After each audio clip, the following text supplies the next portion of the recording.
nada, otro quiebro ahora vamos a dar. ¿Os acordáis de la pausa antes, que nos habíamos quedado en la Antártida? ¿Verdad que sí? Bien, pues entonces la persona que más sabe de este tema, yo me gustaría quizá hacer un previo, no le quiero pisar la conferencia, pero parece ser que cuando entraron los aliados en Alemania faltaba mucha gente faltaba. Y entonces empezaron a sospechar que habían podido ir donde antes habían estado preparando material, etcétera, y esto se llama la Antártida.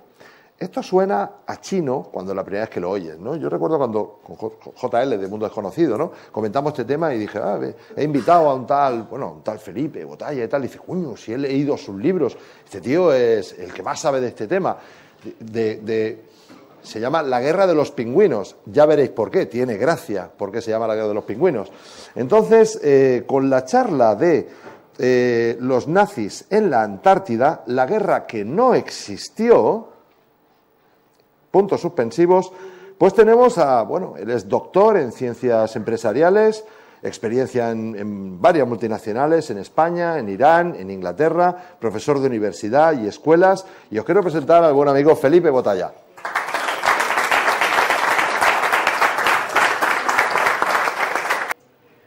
Bien, buenas tardes a todos. Cuando el amigo Celades me dijo de venir aquí con vosotros y hablar sobre este tema, la verdad es que no me veía yo muy capaz, en el sentido que no sé exactamente qué puedo aportar. Lo digo porque, efectivamente, como él dice muy bien, pues he escrito varios libros, uno de ellos concretamente sobre la Antártida, la guerra que nunca existió.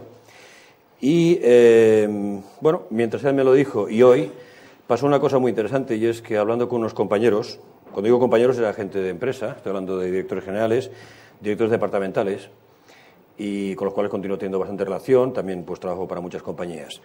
El caso es que, hablando con ellos, hablan de la crisis. Y entonces decían, hombre, la crisis, tal, porque es la Reserva Federal, que si los bancos... Yo dije, hombre, la Reserva Federal es un banco privado. Y me dicen, ¿cómo que es un banco privado? Digo, por supuesto. Hombre, pues es el Banco de Estados Unidos, del gobierno de Estados Unidos. Digo, que en absoluto. Es un banco creado en 1913, es un banco formado por 7 grandes bancos, y que su única labor es emitir el dinero para Estados Unidos con deuda continua. Claro que fue como un shock para ellos porque no tenían la más remota idea. Lo digo porque me sorprendió que gente preparada, gente que dirige empresas, de repente algo tan sencillo y que la historia lo escriba, no es que me lo haya inventado yo, es así. El caso es que se quedaron sorprendidos de lo que les dije. Esto me hizo ver que la historia oficial nos hace ver una cosa y luego resulta que es otra. Entonces yo lo que hice fue, a partir de ese momento y con esta anécdota que me sucedió, pues me puse en contacto con Celades y le digo, hombre, pues sí, iré para allá y hablamos de la Antártida, de todo lo que queráis.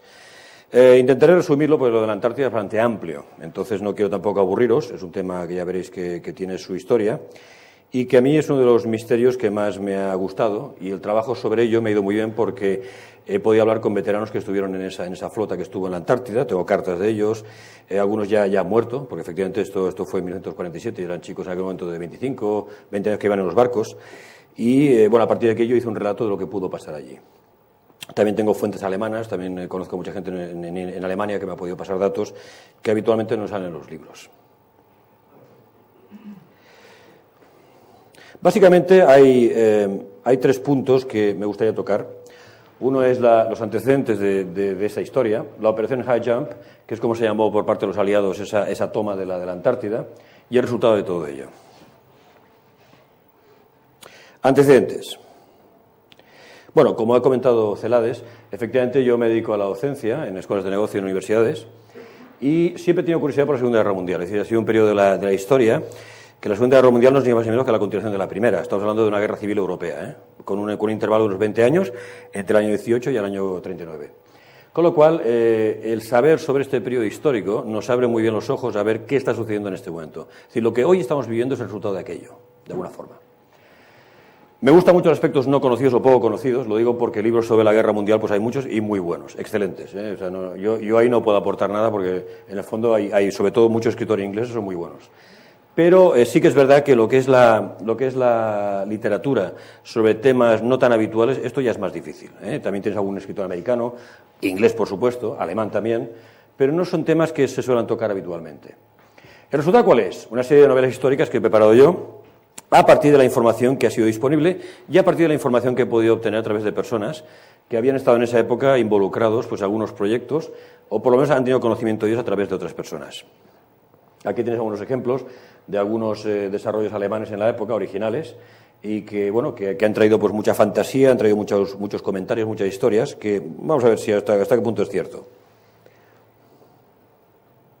El primer libro que escribí fue Operación Hagen, que es la historia del proyecto atómico alemán. Es decir, los alemanes no solamente llevaron la bomba atómica, sino que la lanzaron sobre Rusia. Y las dos bombas atómicas que lanzaron sobre Japón eran bombas alemanas capturadas.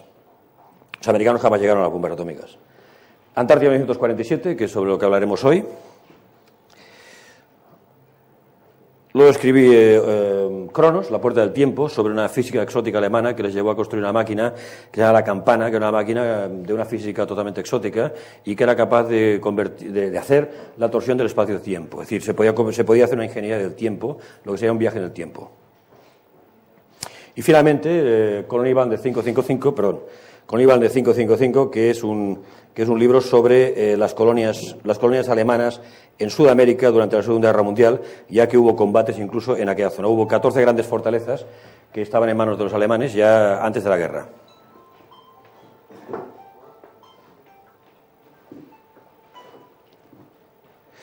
Pero ¿cómo empieza todo? A ver, desde el siglo XIX hay una presencia alemana en Sudamérica y un interés por la Antártida. De hecho, hay dos primeras expediciones, una en el año 1901 y una en 1911, que fueron a la Antártida ya en aquel momento. Pero la más importante, la que nos interesa a nosotros, es del año 38.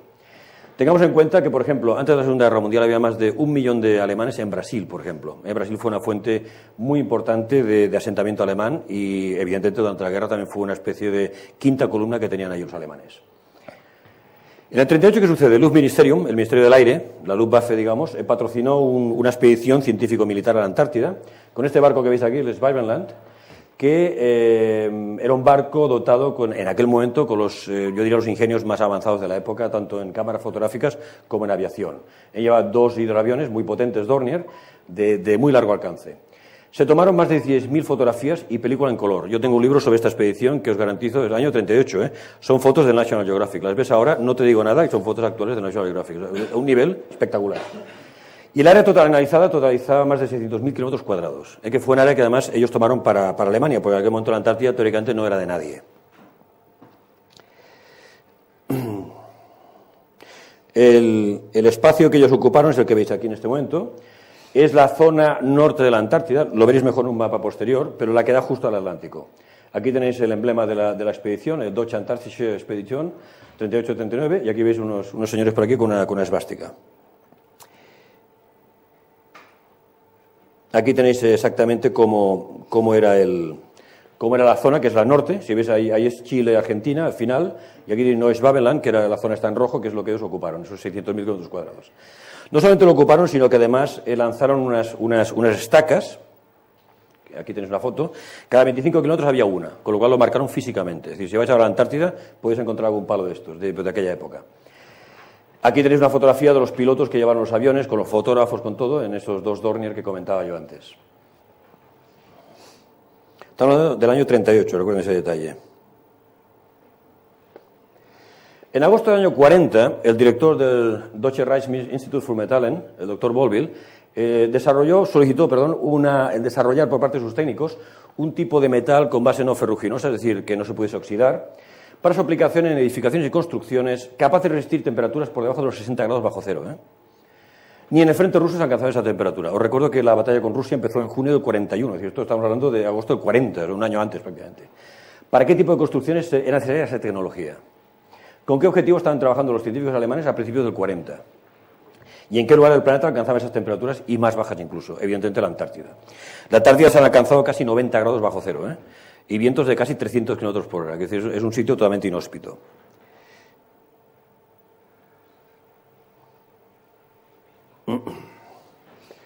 Durante la guerra hubo mucho movimiento de barcos de superficie submarinos en la zona de Antártida. Os recuerdo que aquella parte del mar Atlántico Sur, no era una zona de conflicto, digamos. El conflicto estaba a la altura de Estados Unidos, a la altura del Caribe, a la altura de África. Es decir, aquella parte era una parte bastante remota que en principio no había batalla o no hubo batalla. Sin embargo, sí que se detectaron muchos movimientos hacia el sur por parte de barcos de superficie alemanes y de submarinos. Y una cosa muy curiosa, el almirante Dönitz, que aquí lo tenéis, que era el jefe supremo de la Kriegsmarine, de la Marina de Guerra alemana, declaró en diciembre del 43 que la flota alemana de submarinos estaba orgullosa de haber construido para el Führer en otra parte del mundo un Shangri-La, una fortaleza inexpugnable. Os puedo decir que Dönitz no se caracterizaba por hacer chistes, ni explicar bromas, ni hacer comentarios jocosos. Y si lo decía es porque lo había hecho.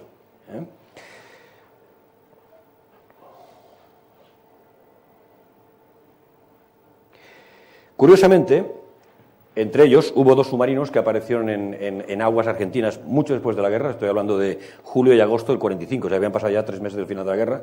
Aparecieron allí, se rindieron en Argentina, y eran submarinos que realmente no se sabe dónde estuvieron junto con otros, habían otros más. Entonces se sabe, o al menos se llegó a detectar, que estos submarinos efectivamente habían estado en la Antártida, habían desembarcado ahí cosas, gente incluso, y se rindieron en Argentina, digamos, en aguas neutrales, para decirlo así.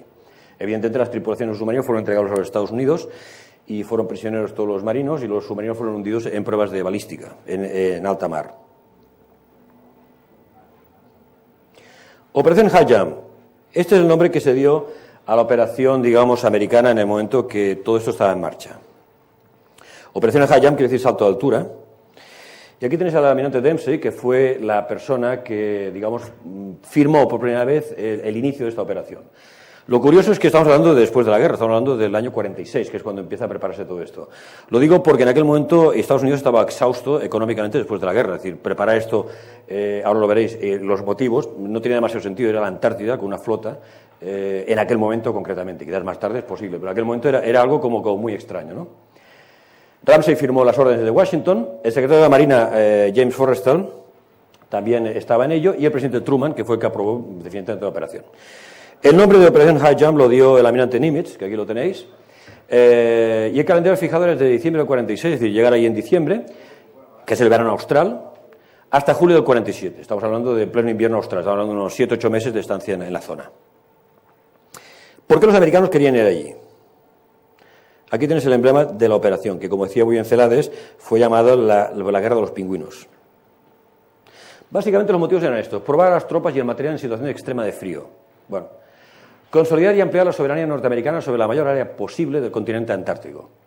Determinar la posibilidad de mantener bases en la zona y áreas factibles para ello. Desarrollar técnicas para el mantenimiento de bases aéreas sobre el hielo y ampliar el conocimiento sobre la hidrografía, geografía, geología y las condiciones meteorológicas y electromagnéticas. Uno de los temas que ellos no dijeron, evidentemente, es que recuerden que en Antártida hay una cantidad de uranio brutal. El uranio está allí de forma natural, Por lo tanto, esto ellos no lo dicen oficialmente, pero no tengo ninguna duda que era una de las cosas que ellos también iban a buscar allí.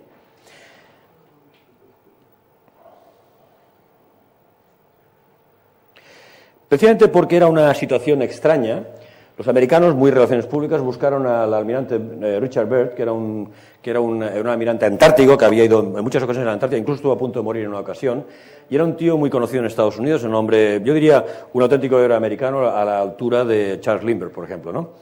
Este fue nombrado el comandante científico de la operación. Era un hombre muy public relations, era un hombre que hablaba muy bien en público, era un hombre simpático, era un hombre pues que sabía llevarse a la gente de calle. Entonces buscaron a esta persona para justificar de alguna manera el por qué vamos a la Antártida, ¿no? Que no tiene demasiado sentido. O sea, darle una especie de aprobación pública de la operación.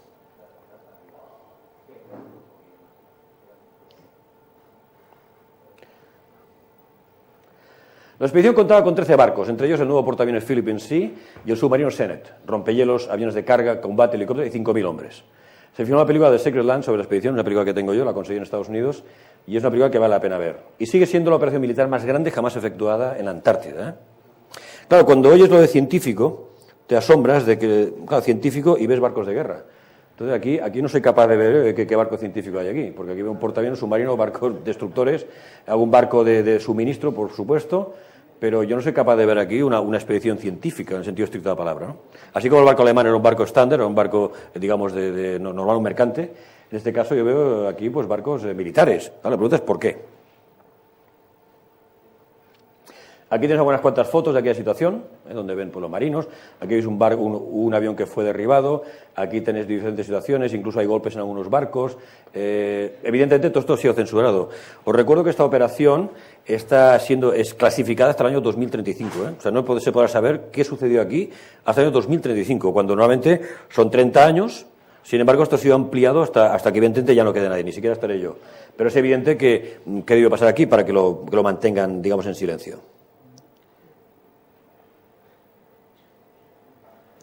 La operación estaba dividida en 3 grandes grupos, o task force que se llamaban. El grupo central, que bajaba desde Norfolk, Virginia, en la costa atlántica, cruzó el canal de Panamá y bajó hasta esta zona. El grupo este, que venía desde la base de... Perdón, el grupo central y el grupo este venían desde Norfolk, y el grupo oeste venía de la base de San Diego, en California. Y bajaron hasta la zona que veis aquí de la Antártida.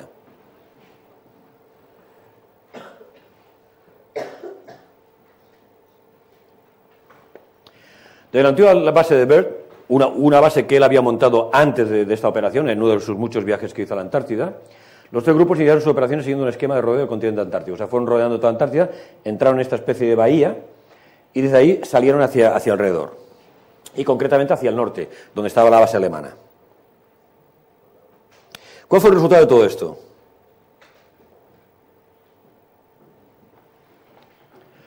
Tras la llegada de varias semanas de reconocimiento en la zona, oficialmente, la flota regresó a los Estados Unidos. Según los responsables, ya se habían conseguido los resultados buscados. Evidentemente, tener un plan hasta el mes de julio y a las 8 semanas escasas abandonar aquello no es muy clarificante. Allí debió pasar algo que no se ha explicado. Se perdieron aviones, material de todo tipo y hombres. Algunos barcos debieron ser reparados en pases de paso por los desperfectos sufridos. Y durante el regreso, de aquí viene lo bueno, y frente a Chile, el almirante Byrd realizó unas declaraciones para el periódico El Mercurio, aquí tienes el recorte, de Chile, con fecha 5 de marzo del 47, ante el periodista Lee Banata. Lo digo porque vale la pena un párrafo que él dice, que para mí es muy curioso, ¿no? Y repito que, a pesar que era un tío simpático y tal, tampoco era un bromista. Dice, a bordo del Mount Olympus, que era el barco insignia, pues donde él iba, ¿no?, en alta mar. Dice, el almirante Richard Byrd advirtió hoy que es preciso que los Estados Unidos adopten medidas de protección contra la posibilidad de una invasión del país por aviones hostiles procedentes de las regiones polares. El almirante dijo, no intento asustar a nadie, pero la amarga realidad es que, de ocurrir una nueva guerra, los Estados Unidos serían atacados por aviones procedentes de ambos polos. Byrd continúa, no puedo menos que hacer una fuerte advertencia a mis compatriotas en el sentido que ha pasado ya el tiempo en que podemos refugiarnos en un completo aislamiento por la zona geográfica y descansar en la confianza de que las distancias, los océanos y los polos constituyen una garantía de seguridad. El almirante encareció la necesidad de permanecer en estado de alerta y vigilancia a lo largo de lo que constituyen los últimos reductos de defensa contra una invasión.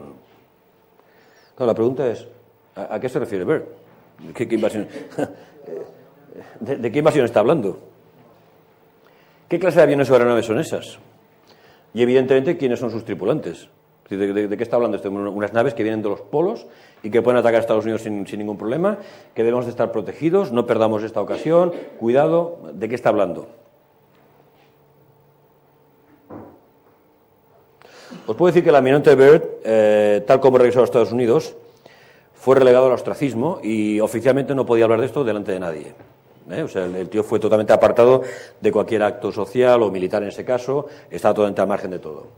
Algunas preguntas incómodas. ¿Por qué se envía una flota a más de 20.000 kilómetros de sus bases cuando los mismos objetivos podían haber sido probados en Alaska, Groenlandia o el Polo Norte? ¿Por qué tienes que irte a esos 20.000 kilómetros de distancia? ¿Por qué la Antártida?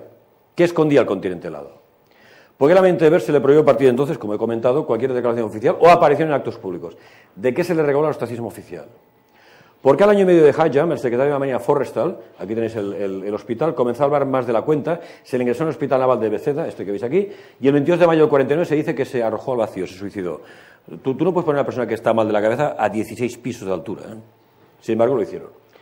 ¿Por qué a día de hoy los documentos de la operación High Jump siguen estando clasificados por el Departamento de Estado y los servicios de inteligencia americanos al gran público y no se puede saber lo que pasó en realidad?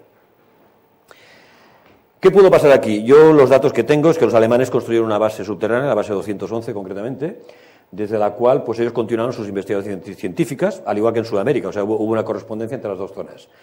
Evidentemente los americanos esto pues no podían tolerarlo, como podéis imaginaros, y por eso montaron esa operación así rápidamente después de la guerra, sin ninguna justificación concreta, para poder destruir esa base. Evidentemente en esta ocasión no lo consiguieron.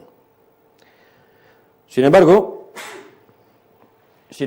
en el año 58, y al mando de nuevo de Byrd, que murió además en ese año, ¿no?, se lanzó la operación Deep Freeze en la Antártida. Esta operación fue la operación que lanzaron 2 bombas atómicas, que se dice que fue el origen del agujero de ozono. ¿Vale? Tampoco se tiene información sobre esta operación, aunque se afirma que lanzaron tres bombas atómicas que son el origen del agujero, que comentábamos. ¿Por qué el ejército americano realizó esta nueva operación militar varios años después de High Jump? El nombre Deep Freeze ha seguido siendo usado hasta la actualidad por el ejército USA en otras operaciones y misiones en la zona antártica.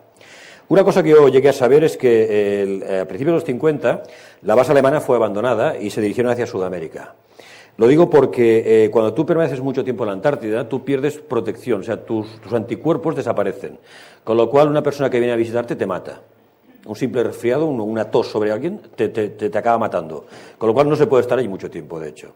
Con lo cual, estos los alemanes, evidentemente, lo advirtieron, fueron cambiando gente y tal, y al final se retiraron hacia Sudamérica.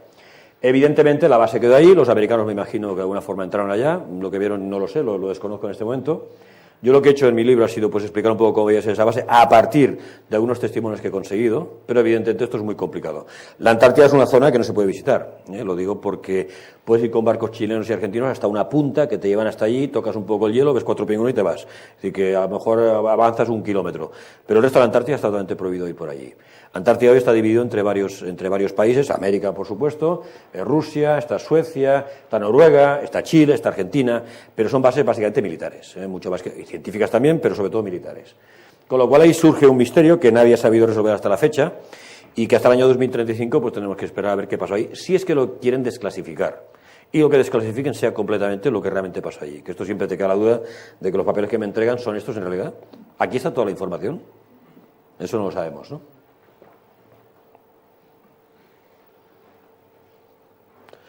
Pues bien, muchísimas gracias por todo, gracias por su atención y espero que les haya gustado. Gracias por todo.